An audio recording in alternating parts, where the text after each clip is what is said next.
Hi friends, আমি Soma's cooking চ্যানেলে আপনাদের সবাইকে স্বাগত। আজ আমি আপনাদের শুধুমাত্র সেদ্ধ আলু দিয়ে খুবই মজার মুচমুচে একটি নাস্তা বানিয়ে দেখাবো। এটাকে বলা হয় পটাটো বলস। বানানো ভীষণ সহজ আর খেতে হয় দারুণ মজার।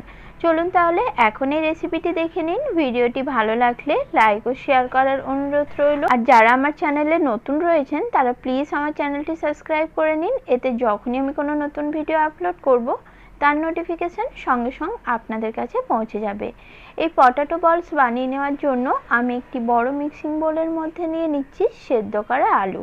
3টে বড় সাইজের আলু আমি সেদ্ধ করে নিয়েছিলাম। এখন এই গরম থাকা অবস্থায় আলুগুলো ভালোভাবে ম্যাশ করে নিতে হবে। সেদ্ধ আলুটা একদম গরম গরম থাকায় ম্যাশ করে নিতে হবে, নাহলে এটা ভালো মতো ম্যাশ হবে না আর তার ফলে আলুর যে ডোটা সেটাও ভালো তৈরি হবে না। এরপর এর মধ্যে দিয়ে দিলাম হাফ চামচ লাল লঙ্কার গুঁড়ো আর হাফ চামচ দিয়ে দিলাম নুন, সঙ্গে দিয়ে দিলাম কিছুটা ধনেপাতা কুচি। এবার এখানে দিয়ে দিচ্ছি কর্নফ্লাওয়ার। আমি এখানে 2 চামচ কর্নফ্লাওয়ার দিচ্ছি আর এখানে কিন্তু কর্নফ্লাওয়ারই ব্যবহার করতে হবে। এখানে ময়দা বা চালের গুঁড়ো ব্যবহার করলে হবে না, তাই অবশ্যই চেষ্টা করবেন কর্নফ্লাওয়ার ব্যবহার করার। এরপর সব কিছু একসঙ্গে ভালো করে মিশিয়ে নিলাম। তারপর এখানে দিয়ে দিচ্ছি 2 চামচ সাদা তেল। সাদা তেলের পরিবর্তে আপনারা এখানে বাটারও ব্যবহার করতে পারেন। এখন আবারও সব কিছু একসঙ্গে ভালোভাবে মিশিয়ে নেব আর একটা স্মুথ ডো তৈরি করে নিতে হবে। প্রথমে ডোটা মেখে নেওয়ার সময় দেখবেন এটা হাতে লেগে আসছে, কিন্তু মাখতে মাখতে দেখবেন এটা একটা স্মুথ ডো তৈরি হয়েছে। ডোটা আমার তৈরি করা হয়ে গেছে। এখন ডো থেকে কিছুটা অংশ নেব আর হাত দিয়ে এইভাবে বল তৈরি করে নেব। আর দেখুন বলটা কি সুন্দর তৈরি হয়েছে।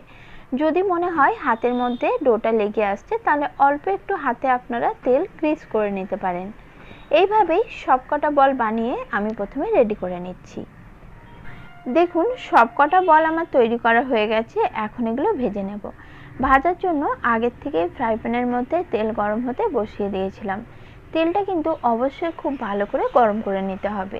আর বলগুলো যখন তেলের মধ্যে দেবেন তখন গ্যাসের ফ্লেমটা মিডিয়াম হাইতে রাখতে হবে। তারপর বলগুলোর মধ্যে যখন হালকা একটু লালচে কালার আসবে তখন গ্যাসের ফ্লেমটা একদম কমিয়ে দিতে হবে।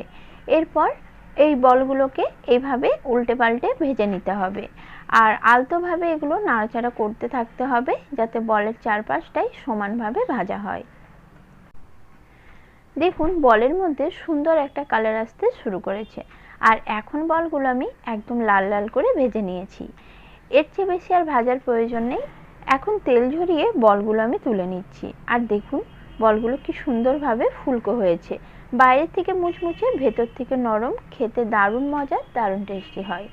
আপনাদের রেসিপিটি কেমন লাগলো কমেন্টে অবশ্যই জানাবেন। নমস্কার বন্ধুরা, সকলেই ভালো থাকবেন।